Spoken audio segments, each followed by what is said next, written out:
Last week, President Hakainde Hichilema swore in a 25-person technical committee on the drafting of the Constitution. Now, a number of stakeholders have reacted to this development, and this morning, we would like to hear from historian Dr. Sishuwa Sishuwa. Dr. Sishuwa is a senior lecturer in the Department of History at Stellenbosch University in South Africa, and he joins us live from his best. Dr. Sishuwa, good morning and welcome to the Red Door Breakfast. Good morning, Peter. Thank you for having me, and good morning, listeners. So the technical committee on drafting the next Republican Constitution has been sworn in. What's your immediate reaction to this? Well, I was very surprised when they were sworn in, because they were sworn in at a time when their terms of reference were not known or were not yet published.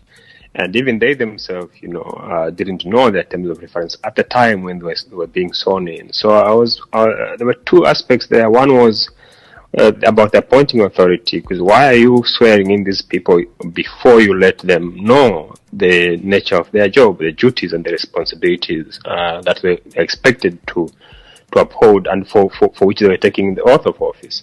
The other one was about the people who were being sworn in themselves. How do you accept being sworn in for a job whose duties or responsibilities you don't know? So that for me was very problematic, Peter. The other aspect was the legality. See, there are question marks about the law that the president relied upon to constitute that committee. I think it was Article 92. But when you read Article 92, the closest provision there that you could cite, which they cited themselves, 92F, I think, and J, it empowered the president to appoint people to perform what the Constitution says special duties for the executive. Now, you can't say what they are doing is meant for the executive. Special duties are for those kind of tasks like what Nevas Mumba, the former vice president, for example, are doing, or those people who are packed at a cabinet office under the tag of special duties, which you don't even know, for example. What I would have expected was the president, for example, to rely on the Inquiries Act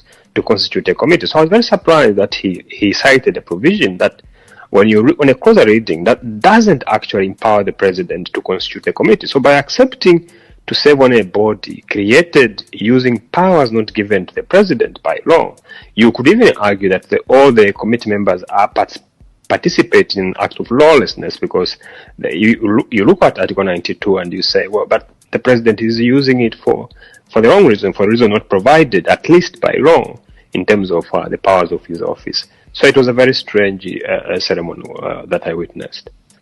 So what do you make of, the manner of handling this public affairs, seeing that these technical committee members do not know the terms of references? I think sometimes, you see, it also has to do with us, the educated people. You see, we are the ones who let ourselves down, who let the country down, because if you have a president who is lawless, like the president clearly was by constituting a committee without very clear legal mandate empowering to do so, it's incumbent upon people, particularly the lawyers on the committee, even that former Supreme Court judge, retired one, Mushabati, you could assist the president and say, sir, please do the right thing. First, give us the mandate. Can you make sure that the law is very, very incontestable that you are relying upon to constitute us? If you can't do this, I'm sorry, I can't accept to serve on the committee. There has to be some minimum values or lines that we should not cross as professionals. You can't simply blame the president here. Yes, he's responsible to an extent, but you also have to look at the people who are accepting to serve on these bodies and question them. To say, you've been to school, you are lawyers, you understand these things better than the average citizen. Why are you participating in these acts of lawlessness? It's us, ultimately, the educated elites, who I think have been a terrible disappointment to the country. Doc, let's talk about the composition of the committee. You mentioned Justice Mushabati. It's being led by him, by Justice Mushabati. But what do you think of the committee's overall composition? I think it is problematic, the committee, for a number of reasons. First, it was constituted unilaterally by the president without consultation. You see, the president likes referencing a meeting that he held with civil society organizations some time back before the Constitutional Court passed a verdict that ruled that the process that led to Bill 7 was unconstitutional. He in his public speaking, when you listen carefully to the president, he doesn't even say I'm doing this committee, I've constituted this committee, I'm doing all these things because of the ruling of the Constitutional Court. It's almost like the ruling doesn't exist. What he keeps referring to is that meeting. Now, if we give him the benefit of doubt and say, okay, let's assume is right, one would have expected that he would have gone back to those civic bodies, the Zambia Conference of Catholic Bishops, the Law Association of Zambia, the Christian Churches of Council of Zambia, the key stakeholders, and say, can you nominate people to come and serve on this committee? Because they know their member, they know the expertise of their member. The Zambia Conference of Catholic Bishops, for example, issued a damning statement just before that committee was constituted that basically said we don't have trust in this. Can you push it further to the next elections?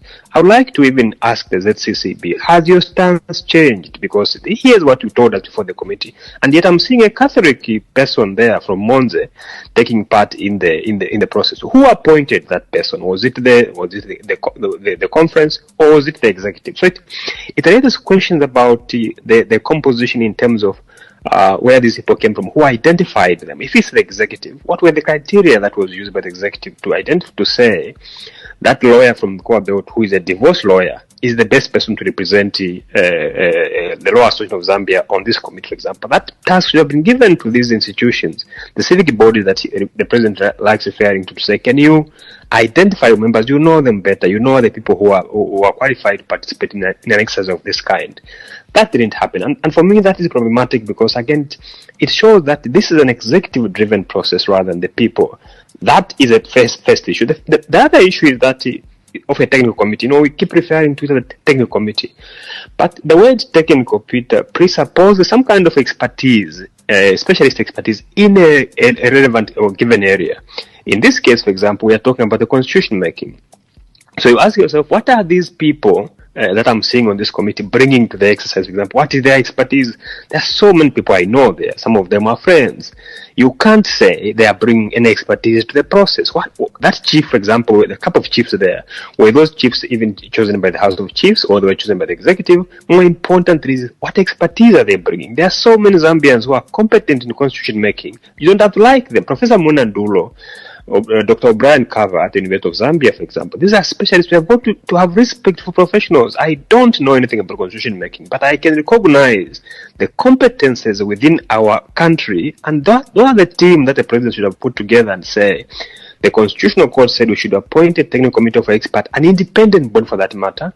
I don't have to like these people, but I recognize their expertise. These are the people I'm going to bring on board to make sure that they make a constitution. What have we seen? What we have seen there is a committee of praise singers plus two or three independent people who I fear may be undermined by the collective irresponsibility. Doc, as we bring this to a close, what are your final thoughts on this issue? My final thought is really to appeal to the president. You see, this is the constitution of Zambia that we are making rather than the constitution of the UPND. It's very important for the president to make sure that public trust is at the heart of this, but transparency is also important. The terms of reference is something that I appeal to the president to publish. I know that the terms of reference have been given to the committee secretly. Why should the terms of reference that are meant to guide a constitution making, a public undertaking, be secret? The terms of reference define the mandate and scope of the committee, but structuring how it works. But they are also meant to guide public submission, because the public can't go and start making submission on everything. There has to be clarity on, say, what is it? What is the mandate of this committee? What are the areas that we are working on? Are we starting with Bill 7? Are we just going there to say, oh, we are here to endorse Bill 7 proposals, for example, or I can go there and say, I don't like this part of the constitution and I'd like you to look into it, for example. But we don't know this because the terms of reference have not been made public. Why should they be hidden from citizens? It's very important for the president to understand that a credible constitutional reform must be grounded in transparency. If it's genuinely being done in the name and interest of the people, there's no need, even on clear things like this, for the president to be very secretive about this kind of works. I do worry, Peter, that the President Hichilema likes doing the right things the wrong way. Even the right thing is done the wrong way. This is a good thing, the constitutional reform process, but there's no need to be so secretive about it. If you want the Bill 7 to be used as the template for this kind of public undertaking by the committee, be transparent about it. Be transparent even in wrongdoing, so the public know that this is the mandate of the committee, this is the scope of the committee. This is the timing that they have been given. How much time are they going to do this? Is it 1 month, for example? What is the rush, for example? We should not make a constitution for the next election. We should make a constitution for the next generation. There's no need to rush the process. The membership issues have to be resolved. For example, the mandates and the terms of reference have to be publicized. It's very important that public trust in the process is entrenched by the actions of the president. And I appeal to the president once again to publish the terms of reference for the committee, because it's very important for the public to know what those terms of reference are. Doc, we'd like to thank you very much for speaking to us this morning. Thank you so much for having me.